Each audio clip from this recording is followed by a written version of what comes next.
Embassy ಮಾಡ್ಕೊಂಡ ಭೂಪ. ಮೋದಿ ಕಲಾಂ ಹೆಸರಲ್ಲಿ ವಂಚನೆ. ಪೊಲೀಸರ ತನಿಖೆಯಲ್ಲಿ ಬಯಲಾಯ್ತು ಸ್ಫೋಟಕ ಸತ್ಯ. ಯೋಗಿ ರಾಜ್ಯದಲ್ಲಿ ಇದೆಂಥ ಕೃತ್ಯ. ನಮಸ್ಕಾರ ಸ್ನೇಹಿತರೆ. ಯುಪಿಯ ಗಾಜಿಯಾಬಾದ್ನಲ್ಲಿ ಇಡೀ ದೇಶವನ್ನೇ ಬೆಚ್ಚಿ ಬೀಳಿಸೋ ಘಟನೆ ನಡೆದಿದೆ.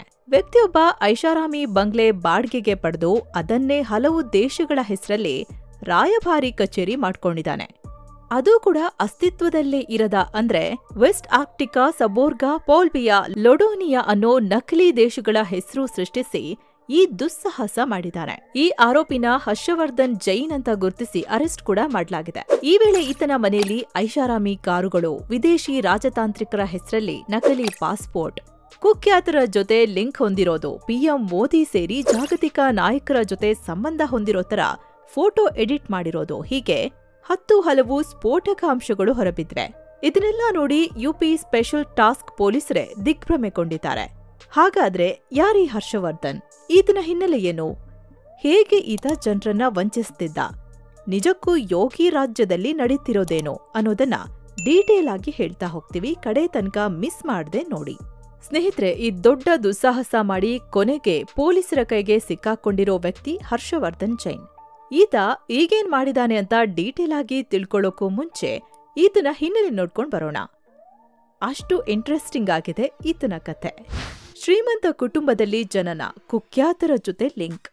ಸ್ನೇಹಿತರೆ, ಹರ್ಷವರ್ಧನ್ ಜೈನ್ ಮೂಲತಃ ಯುಪಿಯ ಗಾಜಿಯಾಬಾದ್ನವನು. ಈತನ ತಂದೆ ಉದ್ಯಮಿಯಾಗಿದ್ರು. ರಾಜಸ್ಥಾನದಲ್ಲಿ ಇವರಿಗೆ ಸೇರಿದ ಮಾರ್ಬಲ್ ಗಣಿಗಳು ಕೂಡ ಇವೆಯಂತೆ. ಸೊ ಬಿಸ್ನೆಸ್ ಚೆನ್ನಾಗೇ ನಡೀತಿತ್ತು. ಹರ್ಷವರ್ಧನ್ ಕೂಡ ಗಾಜಿಯಾಬಾದ್ನ ಐಟಿಎಸ್ ಕಾಲೇಜಲ್ಲಿ ಹಾಗೂ ಲಂಡನ್ನ ಕಾಲೇಜ್ ಆಫ್ ಅಪ್ಲೈಡ್ ಸೈನ್ಸ್ನಲ್ಲಿ ಓದಿ ಎಂಬಿಎ ಕಂಪ್ಲೀಟ್ ಮಾಡಿದ್ದ. ಆದ್ರೆ ವಿದ್ಯಾಭ್ಯಾಸ ಎಲ್ಲ ಚೆನ್ನಾಗೇ ಮುಗಿತು ಅನ್ನೋವಷ್ಟರಲ್ಲಿ ಹರ್ಷ ತಂದೆ ನಿಧನರಾಗ್ತಾರೆ. ನಂತರ ಬಿಸ್ನೆಸ್ನಲ್ಲಿ ಹೆವಿ ಲಾಸ್ ಆಗೋಕೆ ಶುರುವಾಗುತ್ತೆ. ಆವಾಗ್ಲೇ ತನ್ನ ಭವಿಷ್ಯದ ಬಗ್ಗೆ ಯೋಚನೆ ಮಾಡ್ತಿದ್ದ ಹರ್ಷ ತಪ್ಪು ಹೆಜ್ಜೆ ಇಡೋಕೆ ಸ್ಟಾರ್ಟ್ ಮಾಡಿದ. 2000ನೇ ಇಸ್ವಿಲಿ ವಿವಾದಿತ ದೇವಮಾನವ ಅಂತ ಗುರುತಿಸಿಕೊಂಡಿದ್ದ ಚಂದ್ರಸ್ವಾಮಿ ಅನ್ನೋರನ್ನ ಮೀಟ್ ಮಾಡಿದ್ದ. ಹರ್ಷವರ್ಧನ್ಗೆ ಲಂಡನ್ಗೆ ಹೋಗೋಕ್ಕೂ ಇವರೇ ಹೆಲ್ಪ್ ಮಾಡಿದ್ರಂತೆ. ಲಂಡನ್ ಸೇರಿದ ಹರ್ಷ ಮುಂದೆ ಅಂತಾರಾಷ್ಟ್ರೀಯ ಶಸ್ತ್ರಾಸ್ತ್ರ ವ್ಯಾಪಾರಿ ಅದ್ನಾನ್ ಖಶೋಗಿ ಹಾಗೂ ಬಿಸ್ನೆಸ್ ಮ್ಯಾನ್ ಎಹಸಾನ್ ಅಲಿ ಸಯೀದ್ ಜೊತೆಗೆ ಸ್ನೇಹ ಸಂಪಾದಿಸ್ತಾನೆ. ಅವರ ಜೊತೆಗೂ ಬೆರೆಯೋಕೆ ಶುರು ಮಾಡ್ತಾನೆ. ಸಯೀದ್ ಜೊತೆ ಸೇರಿ ಭಾರೀ ಮೌಲ್ಯದ ಹಣಕಾಸು ಚಟುವಟಿಕೆ ನಡೆಯೋ 12ಕ್ಕೂ ಹೆಚ್ಚು ಕಂಪನಿ ಸ್ಥಾಪಿಸ್ತಾನೆ. ಲೆಕ್ಕ ಇಲ್ಲದಷ್ಟು ಹಣ ಮರೆಮಾಚೋಕೆ ಈ ಕಂಪನಿ ಬಳಸ್ಕೋತಾರೆ. ನಂತರ ಹರ್ಷ ದುಬೈಗೆ ಹೋಗ್ತಾನೆ. ಅಲ್ಲಿ ತನ್ನ ಸಹಚರರೊಂದಿಗೆ ಸೇರಿ ಗಲ್ಫ್ ಮತ್ತು ಆಫ್ರಿಕನ್ ದೇಶಗಳಿಗೆ ವ್ಯಾಪಾರ ವೃದ್ಧಿಸೋ ಗುರಿಯಿಂದ ಮತ್ತೆ ಹಲವು ಕಂಪನಿ ಸ್ಥಾಪಿಸ್ತಾನೆ. ವ್ಯಾಪಾರ ಅಂದ್ರೆ ಯಾವುದೂ ಲೀಗಲ್ ಅಲ್ಲ, ಅಕ್ರಮ ಹಣ ವರ್ಗಾವಣೆ ಮಾಡೋದು, ಅದಕ್ಕಾಗಿ ಕಮಿಷನ್ ತಗೊಳ್ಳೋದು, ಹೀಗೆ ಬರೀ ಅಕ್ರಮ ದಂಧೆಗಳಲ್ಲಿ ಭಾಗಿಯಾಗ್ತಾನೆ. ಇದ್ರ ನಡುವೆ ತನಗೆ ಬೆನ್ನೆಲುಬಾಗಿದ್ದ ಚಂದ್ರಸ್ವಾಮಿ ಇದ್ದಕ್ಕಿದ್ದಂತೆ ನಿಧನರಾಗ್ತಾರೆ. ಆಗ ಹರ್ಷನಿಗೆ ಹಣಕಾಸಿನ ತೊಂದರೆ ಉಂಟಾಗುತ್ತೆ. ಅನಿವಾರ್ಯವಾಗಿ ಭಾರತಕ್ಕೆ ವಾಪಸ್ಸಾಗ್ತಾನೆ. ಗಾಜಿಯಾಬಾದ್ನಲ್ಲಿ ಬಂಗಲೆ, ಅಲ್ಲೇ ನಕಲಿ ರಾಯಭಾರಿ ಕಚೇರಿ. ಸ್ನೇಹಿತರೆ, ಭಾರತಕ್ಕೆ ಮರಳಿದ ಹರ್ಷ ಗಾಜಿಯಾಬಾದ್ನ ಕವಿ ನಗರದ ದೊಡ್ಡ ಬಂಗ್ಲೆಯಲ್ಲಿ ವಾಸ ಆಗ್ತಾನೆ. ಅಲ್ಲೇ ಜನರಿಗೆ ವಂಚನೆ ಮಾಡ್ತಾ ಅವರಿಂದ ಹಣ ಕಿತ್ಕೊಂಡು ನಕಲಿ ರಾಯಭಾರಿ ಕಚೇರಿಗಳನ್ನ ಸ್ಟಾರ್ಟ್ ಮಾಡ್ತಾನೆ. ಸಬೋರ್ಗಾ, ವೆಸ್ಟ್ ಆರ್ಕ್ಟಿಕಾ, ಪೋಲ್ಬಿಯಾ, ಲೊಡೋನಿಯಾ, ಹೀಗೆ ಸ್ವಯಂ ಘೋಷಿತ ಮೈಕ್ರೋ ನೇಷನ್ಗಳ ಹೆಸರಲ್ಲಿ ತಮ್ಮ ಮನೆಯಲ್ಲಿ ಅವುಗಳ ರಾಯಭಾರ ಕಚೇರಿ ನಿರ್ಮಿಸಿದ್ದ. ಆದ್ರೆ ಇವೆಲ್ಲ ಕೇವಲ ಪ್ರದೇಶ ಮಾತ್ರ. ಇವುಗಳಿಗೆ ಈಗಲೂ ಕೂಡ ದೇಶ ಅಂತೇಳಿ ಅಂತಾರಾಷ್ಟ್ರೀಯವಾಗಿ ಯಾವುದೇ ಮಾನ್ಯತೆ ಸಿಕ್ಕಿಲ್ಲ.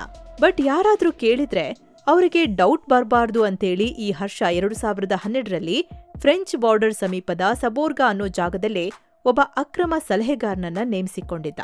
ಜೊತೆಗೆ ತನ್ನ ಬಳಿ ಇದ್ದ 4 ಐಷಾರಾಮಿ ಕಾರ್ಗಳಿಗೂ ಆ 4 ಮೈಕ್ರೋ ದೇಶಗಳ ಹೆಸರಿನ ಫೇಕ್ ನಂಬರ್ ಪ್ಲೇಟ್ ಅಳವಡಿಸಿಕೊಂಡು ಬಳಸ್ತಿದ್ದ. ಬಂಗ್ಲೆ ಆವರಣದಲ್ಲಿ 4 ದೇಶಗಳ ಫ್ಲಾಗ್ ಕೂಡ ಹಾಕೊಂಡಿದ್ದ.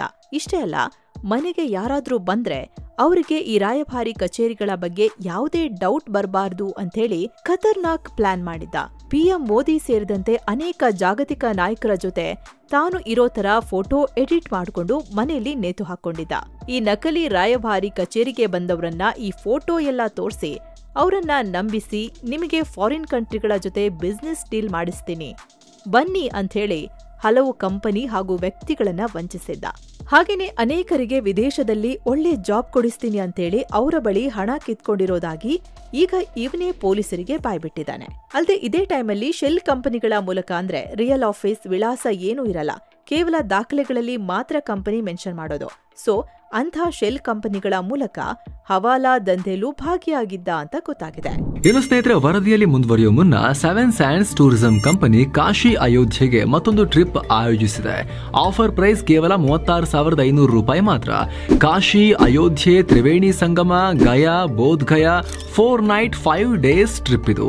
ಪ್ಯಾಕೇಜ್ ನಲ್ಲಿ ಫ್ಲೈಟ್ ಟಿಕೆಟ್ಸ್, 3 ಸ್ಟಾರ್ ಹೋಟೆಲ್ ನಲ್ಲಿ ಸ್ಟೇ, ಆಲ್ ಮೀಲ್ಸ್, ದೇವರ ದರ್ಶನ, ಎಸಿ ಟ್ರಾನ್ಸ್ಪೋರ್ಟ್ ವ್ಯವಸ್ಥೆ, ಬೋಟಿಂಗ್ ಮತ್ತು auto charges, 24/7 Kannada tour manager ಸೌಲಭ್ಯ, ಹಿರಿಯ ನಾಗರಿಕರಿಗೆ ವಿಶೇಷ ಕೇರ್ ಇರುತ್ತೆ. ಹೊರಡೋ ದಿನ 10 ಆಗಸ್ಟ್ 2025. ಕೆಲವೇ ಸೀಟುಗಳು ಲಭ್ಯ. ಆಸಕ್ತರು ಈ ನಂಬರ್ಗೆ ಕಾಲ್ ಮಾಡಿ ನಿಮ್ಮ ಸೀಟನ್ನ ಕೂಡ ಬುಕ್ ಮಾಡಿ. ಬನ್ನಿ ಈಗ ವರದಿಯಲ್ಲಿ ಮುಂದುವರಿಯೋಣ. ಹರ್ಷವರ್ಧನ್ ಬಂಧನ, ಹಲವು ವಸ್ತುಗಳು ವಶ. ಸ್ನೇಹಿತರೆ, ಕಳೆದ ಕೆಲ ವರ್ಷಗಳಿಂದ ಈ ಹರ್ಷ ಈ ಕೃತ್ಯ ಮಾಡ್ತಾನೆ ಬಂದಿದ್ದ. ಆದ್ರೆ ಯಾರಿಗೂ ಡೌಟ್ ಬಂದಿರಲಿಲ್ಲ. ಆದ್ರೆ ಇತ್ತೀಚೆಗೆ ಹರ್ಷನ ಕೃತ್ಯಗಳ ಬಗ್ಗೆ ಯುಪಿ ಪೊಲೀಸರಿಗೆ ಡೌಟ್ ಬಂದಿದೆ. ಪದೇ ಪದೇ ಇಂಥ ಜಾಗದಲ್ಲಿ ರಾಯಭಾರಿ ಕಚೇರಿ ಹೆಸರಲ್ಲಿ ಮೋಸ ನಡೆಯುತ್ತಿದೆ ಅಂತ ಕಂಪ್ಲೇಂಟ್ಸ್ ಬಂದಿವೆ. ಆದ್ರೂ ಪೊಲೀಸರು ಸಡನ್ ಆಗಿ ದಾಳಿ ಮಾಡಿಲ್ಲ. ಯಾಕಂದ್ರೆ ಹರ್ಷ ಎಂಥ ಸೆಟಪ್ ಮಾಡಿದ ಅಂದ್ರೆ ಖುದ್ದು ಪೊಲೀಸರಿಗೆ ಇದು ನಿಜವಾದ ರಾಯಭಾರಿ ಕಚೇರಿ ಇರ್ಬೋದೇನೋ ಅಂತ ಅಳುಕು ಶುರುವಾಗಿದೆ. ನಂತರ ಇದರ ಸತ್ಯಾಸತ್ಯತೆ ಪರಿಶೀಲಿಸೋಕೆ ಸೆಂಟ್ರಲ್ ಏಜೆನ್ಸಿಗಳನ್ನ ಸಂಪರ್ಕಿಸಿದಾಗ ಹರ್ಷನ ದುಸ್ಸಾಹಸ ಗೊತ್ತಾಗಿದೆ. ವಿದೇಶಾಂಗ ಇಲಾಖೆ ಈ ತರ ಯಾವುದೇ ರಾಯಭಾರ ಕಚೇರಿಗೆ ಅನುಮೋದನೆ ನೀಡಿಲ್ಲ ಅಂತ ಹೇಳಿದ್ದಾರೆ. ತಕ್ಷಣವೇ ಯುಪಿ ಸ್ಪೆಷಲ್ ಟಾಸ್ಕ್ ಫೋರ್ಸ್ ಹರ್ಷನ ಬಂಗ್ಲೆ ಮೇಲೆ ದಾಳಿ ಮಾಡಿದ್ದಾರೆ. ಜುಲೈ 22ರ ರಾತ್ರಿ 11:30ಕ್ಕೆ ನುಗ್ಗಿದ್ದಾರೆ. ಈ ವೇಳೆ 44.7 ಲಕ್ಷ ರೂಪಾಯಿ ನಗದು ಜೊತೆಗೆ 30 ಲಕ್ಷ ರೂಪಾಯಿ ಮೌಲ್ಯದ ವಿದೇಶಿ ಕರೆನ್ಸಿ, ನಕಲಿ ಡಿಪ್ಲೊಮ್ಯಾಟಿಕ್ ನಂಬರ್ ಪ್ಲೇಟ್ ಅಳವಡಿಸಿದ 4 ವಾಹನಗಳು, 12 ಅನಧಿಕೃತ ಪಾಸ್ಪೋರ್ಟ್ ಸೀಸ್ ಮಾಡಿದ್ದಾರೆ. ಜೊತೆಗೆ 20 ಫೇಕ್ ಡಿಪ್ಲೊಮ್ಯಾಟಿಕ್ ಲೈಸೆನ್ಸ್ ಪ್ಲೇಟ್ಗಳು, ಹಲವು ಮೈಕ್ರೋ ದೇಶಗಳ ಹಾಗೂ ಫೇಕ್ ಕಂಪನಿಗಳ ಒಟ್ಟು 34 ಫೇಕ್ ಸಹಿ ಸೀಲ್ಗಳು, ಹರ್ಷನ ಹೆಸರಲ್ಲಿ 2 ಫೇಕ್ ಪ್ಯಾನ್ ಕಾರ್ಡ್ ಇರೋದು ಕಂಡುಬಂದಿದೆ. ಅಲ್ಲದೆ ಲಕ್ಸುರಿ ವಾಚ್ಗಳು, ನಕಲಿ ಡಿಪ್ಲೊಮ್ಯಾಟಿಕ್ ಹಾಗೂ ಪ್ರೆಸ್ ಕಾರ್ಡ್ಗಳು, ಆತ ಈ ಕೃತ್ಯಗಳಿಗೆ ಬಳಸ್ತಿದ್ದ ಲ್ಯಾಪ್ಟಾಪ್ ಮತ್ತು ಮೊಬೈಲ್ ಫೋನ್ಗಳು, ಹೀಗೆ ಈ ಎಲ್ಲಾ ವಸ್ತುಗಳನ್ನ ಪೊಲೀಸರು ವಶಕ್ಕೆ ಪಡೆದುಕೊಂಡಿದ್ದಾರೆ. ಇನ್ನೂ ಅಚ್ಚರಿ ಅಂದ್ರೆ ಈತ ಈ ನಕಲಿ ರಾಯಭಾರಿ ಕಚೇರಿಗಳನ್ನ ನಡೆಸೋಕೆ ಆ ಬಂಗಲೆನ ಬಾಡಿಗೆ ತಗೊಂಡಿದ್ದ ಎನ್ನಲಾಗಿದೆ. ಸಾಮಾನ್ಯವಾಗಿ ರಾಯಭಾರಿ ಕಚೇರಿಗಳ ಅಧಿಕಾರಿಗಳ ಅಧಿಕೃತ ನಿವಾಸದ ಹೊರಗೆ HE ಅಂತ ಟೈಟಲ್ ಕೊಟ್ಟು ನೇಮ್ ಪ್ಲೇಟ್ ಮೇಲೆ ಅವರ ಹೆಸರು ಹಾಕೊಂಡಿರ್ತಾರೆ. ಈ ಹರ್ಷ ಕೂಡ ಸೇಮ್ ರಾಯಭಾರಿ ಅಧಿಕಾರಿ ಅಂತ ಬಿಂಬಿಸಿಕೊಳ್ಳೋ ಪ್ರಯತ್ನ ಮಾಡಿದ್ದ ಅಂತ ಗೊತ್ತಾಗಿದೆ. ಸದ್ಯ ಹರ್ಷ ವಿರುದ್ಧ ಗಾಜಿಯಾಬಾದ್ನ ಕವಿನಗರ ಪೊಲೀಸ್ ಠಾಣೆಯಲ್ಲಿ ಕೇಸ್ ದಾಖಲಾಗಿ ಅರೆಸ್ಟ್ ಕೂಡ ಮಾಡಲಾಗಿದೆ.